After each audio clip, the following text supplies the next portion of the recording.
Почитувани, додека криминалците на власт лапаат пари од криминални тендери, младите студенти се оставени без основни услови. Немаат топла вода, немаат соодветна храна и глувци им се шетаат по собите. Ова е понижување, а не достоинствен живот.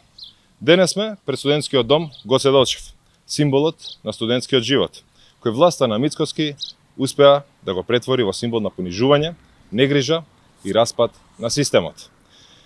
Додека младите преживуваат во распаднати домови, оваа власт троши милиони на криминални тендери, партиски вработувања и бизнис шеми. Тоа е вистинското лице на ВМРО ОКГ. За криминални тендери пари мора да има. За луксус, авиони и привилегии на функционерите има пари. За младите нема. Мицкоски им ја краде иднината на младите, додека лажно и лицемерно ги повикува да не се иселуваат. А младите поради него и криминалната организација ВМРО сакаат да се иселат. Поради криминалот, поради корупцијата, поради сиромаштијата, немањето систем и поради партизацијата.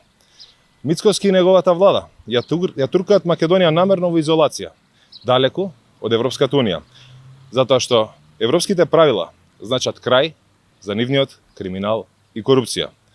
Токму младите ја плаќаат најголемата цена за таа политика. Наместо европски студентски стандард, модерни кампуси, услови какви што имаат студентите ширум Европа, македонските студенти добиваат мувла, студени соби и распаднати тоалети. Ова е последица на една криминална власт. Мицкоски им порача на младите дека бил подготвен да чека децении за ЕУ. Тоа значи децении сиромаштија, децении иселување и децении без перспектива. Ние младите тоа не го прифаќаме. Младите ја сакаат Македонија во ЕУ. Сакаат европски услови за живот. Сакаат држава во која што ќе има пари за студентите, а не за криминалните тендери и бизнис интереси. Ви благодарам.